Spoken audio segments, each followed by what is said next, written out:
Ladies and gentlemen, hello and welcome to Unit Lost. I am Stylosa, and there has been a huge update on the PTR, and it's got a load of awesome features. So what I want to show you first is this fantastic feature where you can have 4 emotes, 4 sprays, and 4 voice lines, which honestly is absolutely awesome. So all you need to do to equip these are you go to your hero gallery, you click on your hero. So I've got Reinhardt selected here, and let's say I want flex. I'm going to go equip.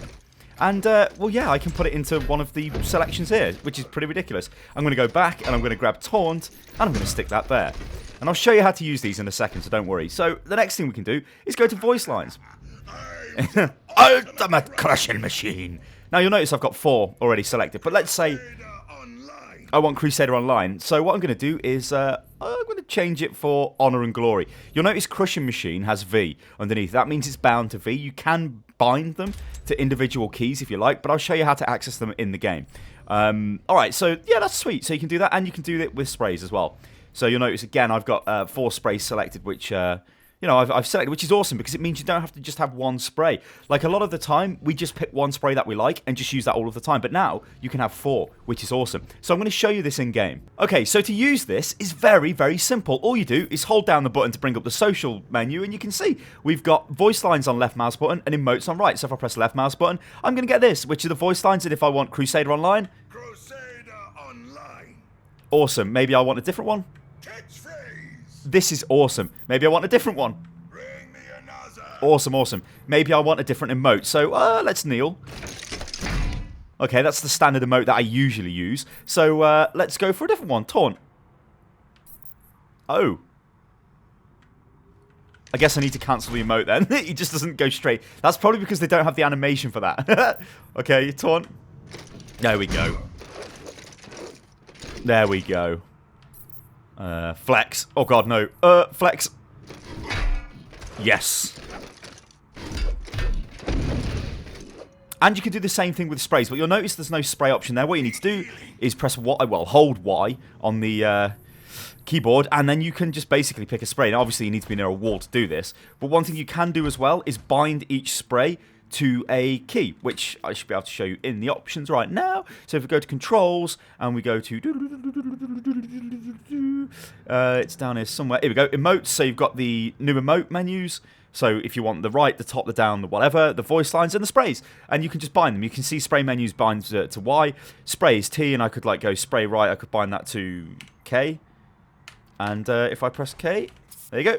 And if I press T, there you go. Awesome. Absolutely awesome. Next up, we've got D.Va, ladies and gentlemen, and she has been nerfed. And yeah, this is good because D.Va is a little bit too powerful at the moment. So if you look at her health bar, it's actually 600, which it always has been, but it's 400 health and 200 armor. Before, it was 200 health and 400 armor. Now, you're probably thinking, well, what difference does that make? Well, it means that because she had more armor, people who were designed to kill targets with high armor, like, I don't know, Reaper, basically did nothing to D.Va because the way armor reduces incoming damage, because Reaper fires a lot of pellets out, so a lot of shots, actually armor is more effective at reducing that damage. So if you reduce her armor, it means she's actually easier to kill by people who should be killing tanks, which is a good thing.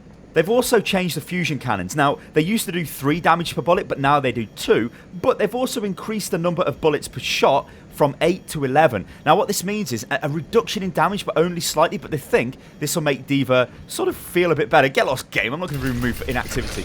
Honestly, through testing, I can't really notice any difference to D.Va's damage. Like, I mean, there obviously is, but I can't really feel it, to be honest. She kind of feels the same. Big thing with D.Va is the fact that her mech now has less armor, which means she can be killed a little bit easier, which is good.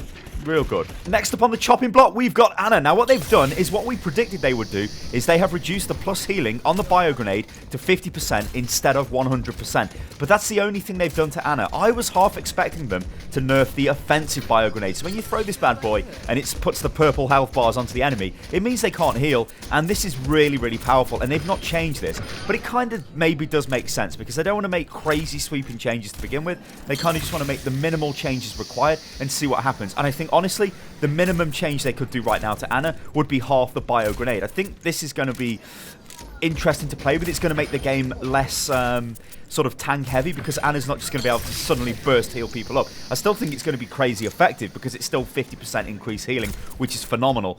If they look at the bio grenade in the future, I wouldn't be surprised. Alright, let's move on. Sombra has also been buffed. She now hacks things faster. It's only by 0.2 seconds faster, but it's a buff, right? And it's moving in the right direction, because Sombra does need a little bit of, well, a little bit of something, I guess, because she's a bit weak at the moment. But, I mean, this isn't bad. I mean, they need to do something about the delay when you come out of stealth and all kinds of things. But it's a step in the right direction, so nice one, Blizz. We've had some updates to the kill feed as well. It now shows you how people die. So if you get the white cross there, it means they've just died to like body shots and whatever. If it shows you the icon of an ultimate, it means they're dying to an ultimate, like that soldier's tac visor. If it's red, so the red like skull and crossbone thing, or the skull with the swords through, it means that it's a headshot. This is awesome for casters. This means that they'll kind of know what's going on, and we'll also know as viewers, which is great. And also in the game, it's nice to know if somebody's landing headshots after headshots, I guess, or people are dying to ultimates and stuff. Alright, so let's address the big one, the Roadhog hook. This is the one that everybody is going on about, and it's right that everybody should be going on about this. I just want to start this right off now and say I don't think this is a buff. I don't think this is a nerf. I think this is just a fix.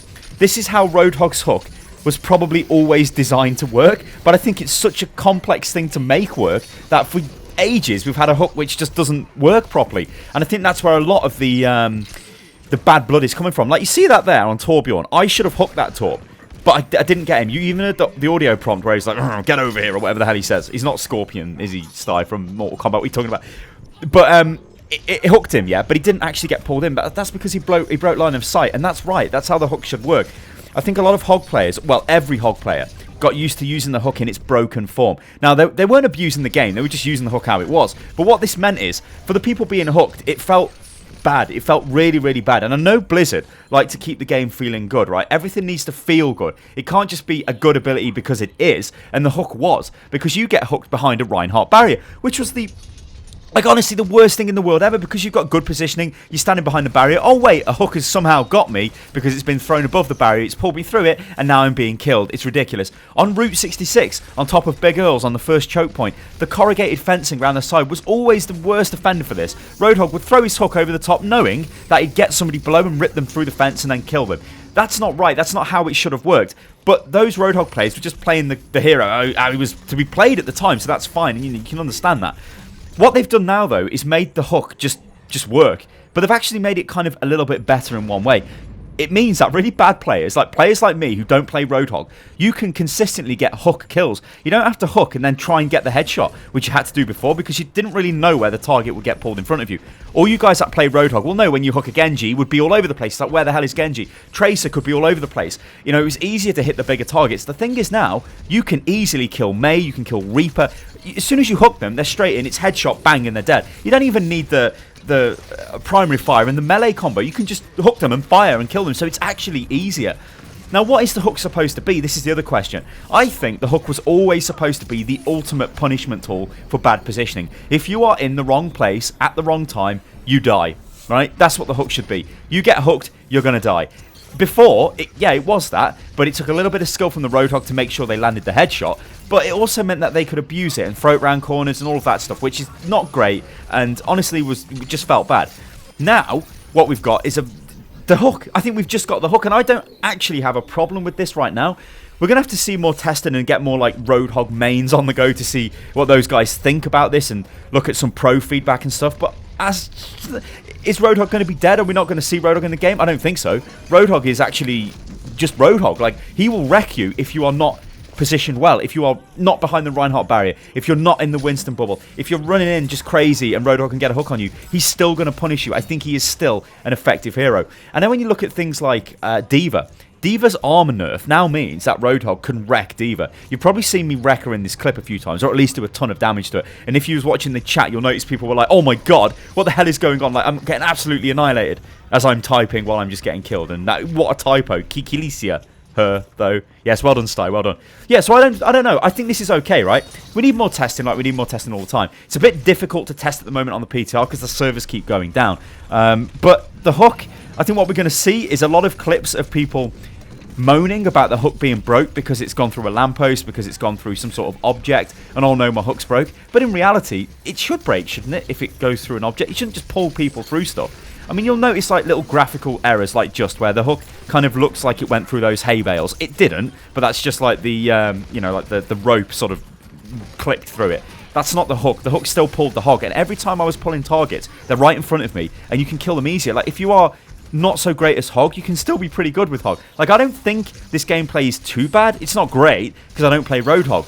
But, yeah, I don't know, guys. Roadhog is... I think... I need you guys to comment on this video. I need you guys to tell me what you think about Roadhog, because you can see, like, I'm sort of umming and ahhing. Like, you see that there? That hook there, I pulled him right in towards me, and it was an easy kill. Before, he would have been hooked underneath, and I wouldn't have got him, and it would have just been a right mess. Now it's cleaner. It's a more simpler ability to use. Sure, you can't do fancy things with it. Sure, you can't throw it up in the air and hook people out of space and all kinds of ridiculous stuff. Now it's just a more simple ability, but it's a more reliable ability, I think. I don't know, guys. I think it's pretty good. Alright, I've been Stylosa, this is Unit Lost, and there's been a massive update to the PTR. If you want to check this out, all you need to do is go to your Battle.net launcher. You can only do this on PC as well, guys. Change your region to the PTR and download the client, and you can go and play it and check out the new changes for yourself. Alright, guys, I've been Stylosa, this is Unit Lost, and if you are a Roadhog main, do comment below. I do want to see some solid feedback. I'll catch you next time, guys. Toodaloo.